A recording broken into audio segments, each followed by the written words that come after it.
soy ginecóloga y obstetra. Hoy estamos aquí nuevamente desde la consulta externa del Sanatorio El Pilar y hoy vamos a hablar de un tema muy importante que es cuidando de mí en la menopausia. ¿Por qué ese tema? ¿Por qué el día de hoy? Porque hoy es el Día Internacional de la Menopausia y la finalidad de que se estableciera ese día es sobre todo por crear conciencia en la paciente qué cuidados tiene que llevar a cabo durante esa etapa tan importante, y es de lo que platicaremos el día de hoy, ¿sí?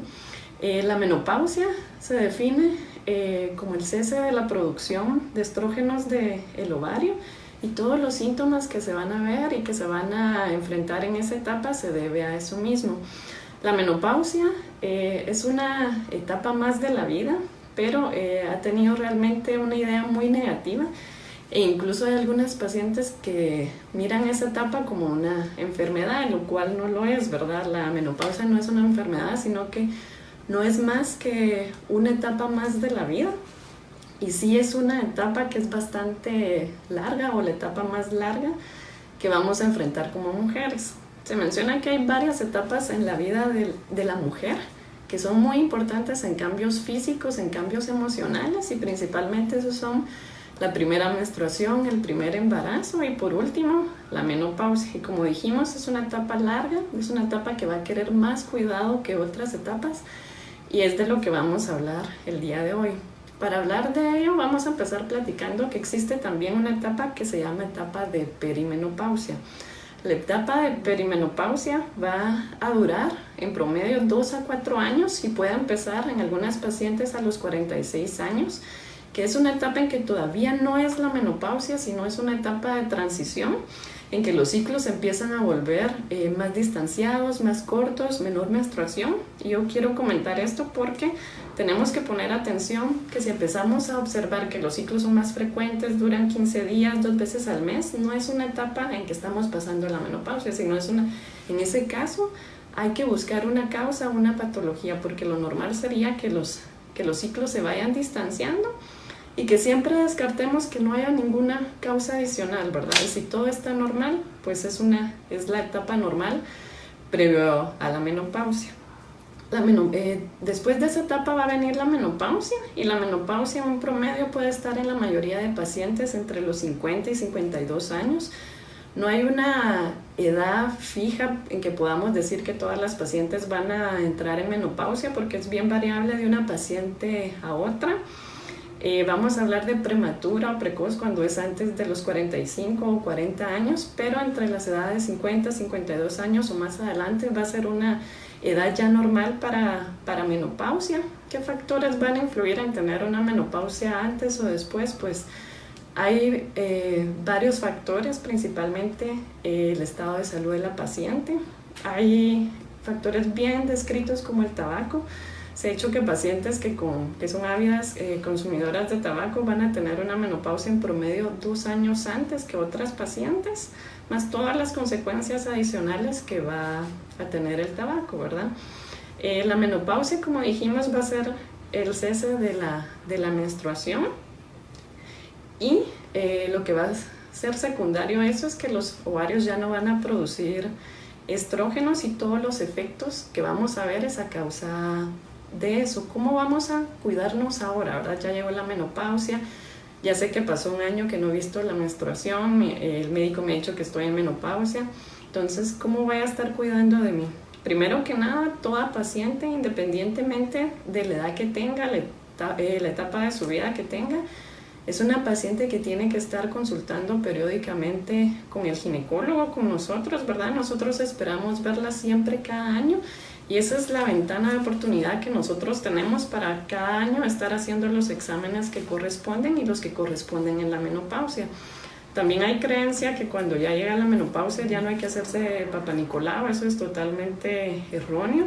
Hay que continuar haciendo los exámenes de Papá Nicolau anuales, y nosotros como médicos vamos a estar pendientes de que también se estén realizando su mamografía, que es algo más que deberíamos de hacer en esa etapa siempre. Y la mamografía no solo va a ser que vamos también a iniciarla a hacer cuando ya viene la menopausia, ¿verdad? Ya es bien sabido, sobre todo este mes que se está hablando mucho de la prevención contra el cáncer de mama, que debemos iniciar a hacer la mamografía desde los 40 años, incluso antes o otros estudios antes, si hay antecedentes de cáncer de mama en la familia. Aparte de eso, cuidando a nosotras, tenemos que estar realizándonos una densitometría ósea, que eso significa que estamos evaluando cómo está la densidad de nuestros huesos, la masa ósea.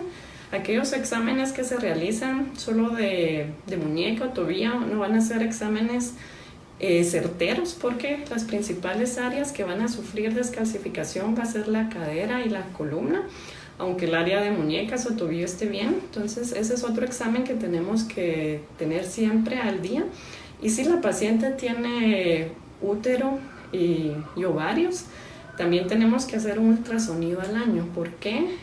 Existe la creencia que solo el Papá Nicolau, pero no, ¿verdad? O sea, no existe solo cáncer del cuello de útero o cuello matriz, sino que también puede existir cáncer de ovarios, cáncer de endometrio, que es el interior del útero. Solo les voy a explicar aquí un poquito.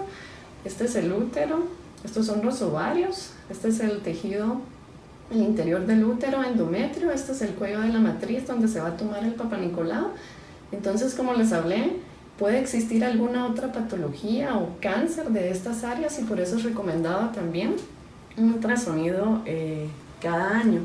Si la paciente ya no tiene útero, que es el caso de muchas pacientes, también hay que hacer Papá Nicolau del área de cúpula vaginal, le llamamos, porque también existe el cáncer de vagina, de vulva. Y si la paciente se le quitó el útero, pero aún tiene ovarios, hay que seguir en control con un ultrasonido para ver de qué tamaño, que no haya ninguna masa, quiste sospechoso en los ovarios. Además, uno como médico tiene que estar pendiente de hacerle sus exámenes, de controlar, aparte de los estudios que platicamos, ¿verdad? Que lo importante aquí es que lo que quiero que ustedes tengan en mente, que el Papá Nicolau ya no va a ser lo único, ¿verdad? Que sí tenemos que tener exámenes adicionales, los que les comenté, y además también controles sobre cómo está el azúcar en sangre, cómo está el perfil de lípidos, cómo está trabajando la tiroides, con un perfil tiroideo a partir de los 50 años, sobre todo tenemos que estar pendiente, porque la hormona tiroides se ha visto mucho que principalmente en nosotras, sexo femenino y en menopausia, puede disminuir su trabajo y es algo de lo que tenemos que estar pendiente. Entonces, eso es en la paciente que va a estar consultando, ¿verdad? Nosotros tenemos la oportunidad de hacer todos esos exámenes, de irle indicando, pero eso va a depender de que la paciente consulte. Es pan de cada día, ¿verdad? Para todos los ginecólogos, realmente que vemos a aquella paciente que viene acá hasta que ya tiene un síntoma que realmente le está afectando y que si uno le pregunta, por ejemplo, tiene 50 años, viene porque tiene una hemorragia muy importante y nosotros no solo nos enfocamos en eso, sino que también empezamos a evaluar cómo están sus exámenes, qué se ha hecho, y la mayoría de pacientes nos puede llegar a comentar que ya tiene 50 años, pero nunca se ha hecho una mamografía porque nunca ha sentido ninguna patología, nunca se ha sentido nada, pero esa es la idea, ¿verdad? De detectar las cosas antes de tiempo. Cuando nosotros ya sentimos en mama algo es porque ya es algo avanzado. Y también podemos a esas pacientes, por ejemplo, que vienen por algo que se sienten mal, preguntarles, ¿se ha hecho examen de huesos, densitometría, se ha hecho Papá Nicolau? Y hay muchas pacientes que realmente llevan 5 años de no hacerse un Papá Nicolau, nunca se han hecho una mamografía, nunca se han hecho un examen de huesos, nunca se han evaluado cómo está el azúcar. Y esa es la idea de lo que tenemos que tomar conciencia, que si la paciente está viniendo conforme corresponde, vamos a estar pendientes de todo eso y vamos a detectar muchas cosas antes de que sucedan, ¿verdad? No hasta el momento que ya es algo grave. La menopausia también es una etapa en que si no nos hemos cuidado vamos a ver muchas consecuencias de haber dejado nuestra salud por un lado, ¿verdad? De habernos puesto en segundo plano. Pacientes que no se cuidaron en una época fértil, que fueron obesas, que fueron un ovario poliquístico. La menopausia es una etapa que vamos a ver, por ejemplo, consecuencias a largo plazo como diabetes, hipertensión, cáncer de endometrio. Entonces, toda la vida tenemos que realizar los cuidados necesarios para estar bien y sobre todo en esa etapa que tenemos que llevar más cuidados todavía, ¿verdad? Que en otras etapas. además de lo que el médico me va a estar solicitando. Pero eso sí, yo consulto, ¿verdad? ¿Qué puedo hacer yo misma para cuidar de mí en esta etapa? Bueno, entonces ahora vamos a hablar un poquito de cada uno de esos puntos y principalmente, ¿verdad? Siempre en cualquier etapa de la vida, para cuidar de nosotros tenemos que tomar en cuenta que tenemos que tener un estado nutricional adecuado. La menopausia no deja de ser otra etapa en que hay que estar pendiente de eso, valorarnos nutricionalmente, tener una alimentación adecuada, una alimentación rica en vegetales verdes, en verduras, en frutas bajas en azúcar, en proteína, disminuir el consumo de grasas, de azúcares. Eso es bastante importante. Al par de eso, de tener una buena alimentación, tenemos que ver qué hábitos tóxicos para nuestra salud podemos tener. Por ejemplo, si hay tabaco, ya hablamos, ¿verdad? ¿No? Que no solo se ve asociado a una menopausia más temprana, sino que se ve asociado a un montón de otros factores de cáncer que ya conocemos. Entonces es una etapa ideal en que hay que estar todavía más pendiente de eso: alcohol, tabaco, y también estar pendientes de que es una etapa en que podemos seguir haciendo ejercicios. Como siempre, saber qué ejercicios son los adecuados para mí, según si yo tengo alguna otra enfermedad, algún problema de columna, pero no es una etapa en la que podemos quedarnos sedentarios. El ejercicio nos va a ayudar a protegernos bastante, no solo a mantener nuestro estado nutricional bien, nuestro peso bien, ¿verdad? Ya sabemos que la obesidad se asocia a hipertensión, se asocia a diabetes, a cáncer, hay más índice de cáncer en pacientes obesas. Entonces es un momento para hacer ejercicios. También nos va a proteger de la osteoporosis, y lo mejor es que cada paciente, según su estado de salud previo o según alguna enfermedad, tenga un plan de ejercicios adecuados. Aparte de eso, ¿cómo voy a cuidarme de los otros síntomas que va a presentar la menopausia? Síntomas a corto plazo, de los primeros que vamos a ver en la menopausia, son los sofocos, ¿verdad? Lo que muchas veces hemos oído, que inicia con un calor intenso, después una sudoración importante. Es bastante frecuente que lo presenten las pacientes, suelen presentarlo principalmente durante las noches. ¿Y qué puedo hacer para eso, verdad? Obviamente consultar, nosotros podemos evaluar la gravedad de los sofocos para dar algún tratamiento en especial según las características de la paciente. Y esto es importante verlo porque sí puede haber mucha afección en cuanto a lo emocional, en cuanto a lo social, ¿verdad? Cada paciente que padece de insomnio, de irritabilidad. Y sí se ha descrito que incluso pueden haber cambios de humor en pacientes en el momento de la menopausia, pero también hay una línea muy delgada en que tenemos que estar pendientes y nosotros detectar si realmente esos cambios es por menopausia o hay algo adicional de lo que tenemos que estar pendientes o referir con otro médico. Se refiere a que la paciente tiene que aprender y estar pendiente, ¿verdad?, de técnicas de relajación, tratar de disminuir estrés, tratar de continuar con su vida social, su vida normal, para estar en esta etapa en un estado emocional y psicológico mejor. Y si se está padeciendo de sofocos, hay formas en que nosotros podemos evaluar y ayudar a tratar a todas esas pacientes.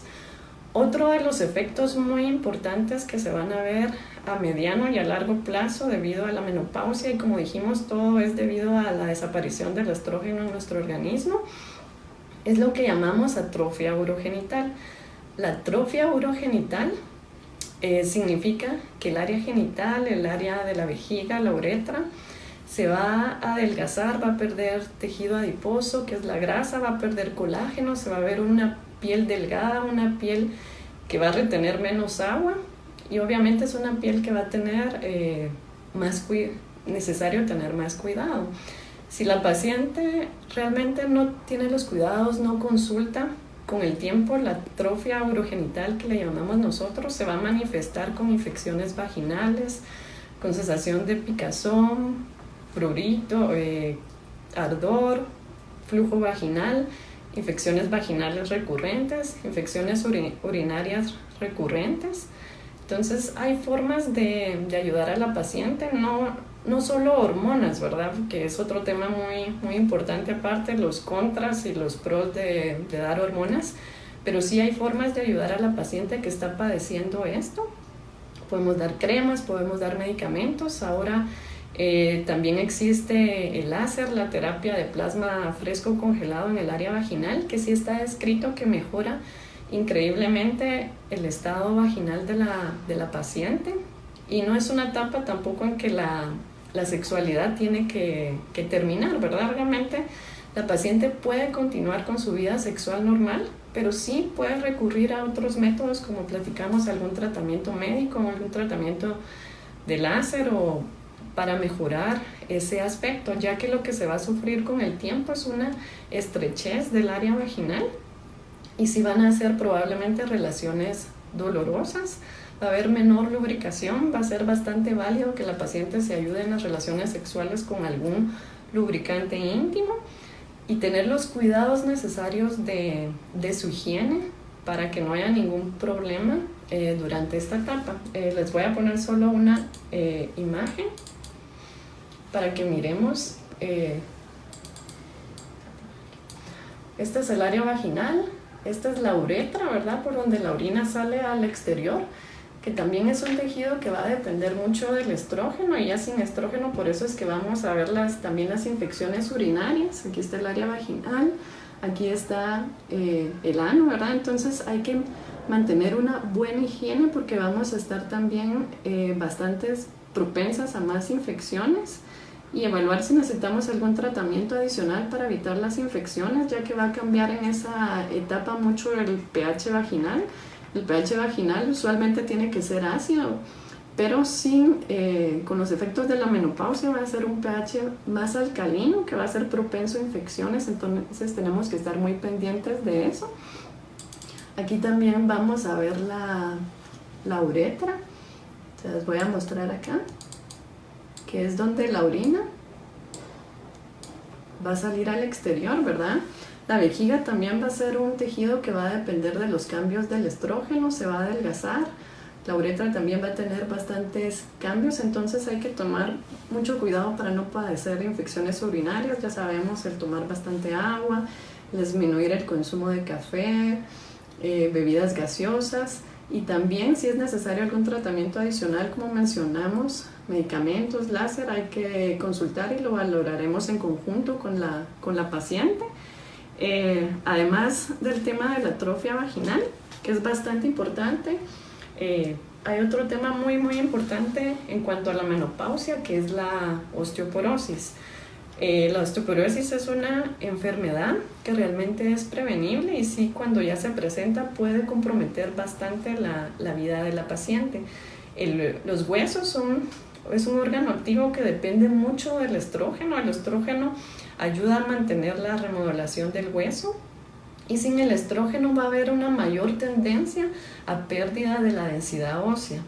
Por eso es que es importante que tenemos que tener también al día los exámenes de densitometría ósea, y con la recomendación médica va a indicarle qué cantidad de calcio, de vitamina D la paciente va a necesitar para prevenir o tratar si ya tenemos algún indicio de que hay deficiencia de la densidad ósea. Hay otros medicamentos que también podemos ayudar para prevenir, que son los bifosfonatos, pero eso tiene que ser evaluado por nosotros.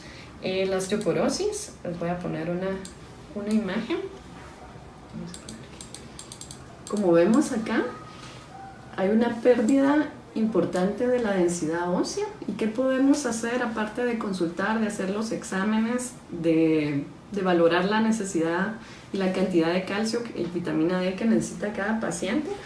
Pues la osteoporosis podemos también ayudarnos a prevenirla, evitando tener una vida sedentaria, evitando el exceso de consumo de cafeína, de alcohol, hacer ejercicios. El ejercicio va a ayudar increíblemente a que se pierda menos la densidad ósea. Ejercicios sobre todo que tengan cierto peso, pero un peso muy leve, ¿verdad? Por ejemplo, como salir a trotar con unas pesas. Lo ideal es que la paciente pueda hacerlo 3 veces por semana, media hora, Y como les digo, siempre tiene que ser un plan de ejercicios valorado según la necesidad de cada paciente, pero sí es importante tener en cuenta el tema de la osteoporosis, porque sí es bastante incapacitante. Se ha descrito que el 80% de fracturas de pelvis en la tercera edad es por osteoporosis, incluso un 25% de las pacientes pueden llegar a morir por alguna fractura de cadera o alguna complicación secundaria. Entonces tenemos que tenerlo muy importante porque, como les digo, es algo prevenible y sí es bastante triste, bastante incapacitante para la paciente que ya llega a este tipo de enfermedad. Y por último, ¿verdad? Pero no realmente menos importante, les voy a mostrar lo que es el piso pélvico y cómo la paciente puede cuidarse durante esa etapa. El piso pélvico no es más que un músculo, ¿verdad? Una serie de varios músculos que le van a dar soporte a la vejiga, al útero. Y toda mujer, nosotras realmente desde una etapa muy temprana, deberíamos de empezar a tener cuidados sobre el piso pélvico, incluso desde el primer embarazo. Y ya en esa etapa de menopausia no es una etapa en donde podamos descuidar el piso pélvico, porque podemos tener el principal síntoma, ¿verdad? Va a ser una incontinencia urinaria de aquella paciente que cuando ríe, cuando tose, va a haber escape de orina. Y también puede suceder que haya descenso de vejiga o prolapso del útero por el área vaginal. Y esto se va a ver relacionado principalmente con la cantidad de partos, pero toda paciente, independientemente de si hay partos, no hay partos o la cantidad, va a ser necesario que hagamos los ejercicios de Kegel, que platicaremos un poquito, para reforzar ese músculo. Eso es bien importante porque tiene que ser de una manera muy consciente que lo hagamos, porque de lo contrario es un músculo que prácticamente nunca vamos a ejercitar si no lo hacemos realmente a propósito. Y como con la edad, todo músculo va a ir perdiendo el tono, va a ir perdiendo la fuerza. Y los efectos de ir perdiendo esta fuerza muscular en el área pélvica es que vamos a tener, como dijimos, incontinencia urinaria, descenso de vejiga, de útero. Y esto también puede llevar a que sea necesario practicar una cirugía con todos los riesgos que sabemos que va a implicar cada cirugía. Para tener cuidado del piso pélvico, lo importante es que la paciente practique, ¿verdad? ¿Cómo vamos a hacer esos ejercicios? Se menciona que para que aprenda la paciente a identificar dónde están esos músculos o cómo puede la paciente practicarlo. Por ejemplo, cuando vamos al baño, ¿verdad? Podemos iniciar las primeras veces para identificar dónde está ese músculo y cómo podemos contraerlo. Es cortar la micción urinaria y sostener por un poco de tiempo, ¿verdad? Ya que aprendimos cuál es el músculo y cuál es la sensación de hacer una contracción del músculo del piso pélvico, yo sí tal vez ya no les recomiendo, ¿verdad?, que lo hagan durante la micción, sino que lo pueden hacer durante cualquier momento del día. Entre más veces se realice, entre más tiempo se contraiga, vamos a contraer el músculo y vamos a contar hasta 10 y después relajar y después vamos a volverlo a hacer. Eso podemos hacerlo unas 20 veces o más que podamos al día para tonificar este músculo. Si la paciente tiene un grado leve de incontinencia urinaria, puede mejorar mucho con estos ejercicios. Y si no, vamos a ir evaluando si podemos dar otro tratamiento, ¿verdad? Como ya habíamos platicado, cirugía, también el láser está ya descrito para mejorar los síntomas de incontinencia según la gravedad. Pero sí, la incontinencia urinaria o el prolapso de los órganos, ¿verdad?, como sea vejiga, útero, sí va a ser algo que va a perjudicar mucho a la paciente, sobre todo en su vida diaria. Es un síntoma bastante molesto y lo que podemos hacer desde ya toda mujer es prevenirlo y sobre todo continuar haciendo los ejercicios durante esa etapa tan importante. Ahorita ya hablamos un poquito de cada uno de los aspectos que podemos hacer para cuidarnos durante nuestra etapa de la vida, menopausia.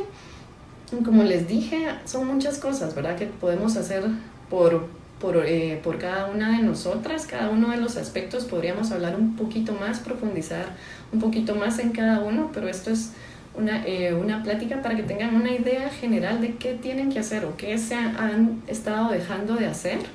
Y si no han estado consultando y si vienen como aquellas pacientes que les menciono, ¿verdad? Que vienen hasta que ya algo está muy grave, pues es un momento para tomar en cuenta que hay que consultar. La idea y lo ideal que queremos todo médico es dar medicina preventiva, ¿verdad? Es dar un plan educacional preventivo para que la paciente no llegue a padecer estas enfermedades o las consecuencias, como sobre todo osteoporosis, ¿verdad? Que son enfermedades que pueden comprometer mucho a la paciente, y valorar, y según cada paciente decidir qué es lo necesario o qué es lo que podemos hacer con cada paciente para prevenir todas estas consecuencias, y que puedan contarle al médico con toda confianza si están padeciendo algún síntoma que les esté comprometiendo mucho, la intensidad de los sofocos o los cambios emocionales o los problemas en el área vaginal, que puedan comentarlo, porque para todo podemos ayudarlas, pero sí es necesario que estemos conscientes de que es necesario nuestro cuidado y nuestra consulta anual. Entonces, esto fue la plática del día de hoy, y esperemos que les sirva bastante y que puedan llevar a cabo cada uno de los aspectos que platicamos el día de hoy. Muchas gracias. No sé si tienen alguna duda, alguna pregunta. Bueno, entonces esperamos verlos, reunirnos pronto con algún otro tema de interés, y ustedes también pueden escribir si tienen algún otro tema que les interese que platiquemos por acá. Bueno, entonces mucho gusto, gracias por su atención.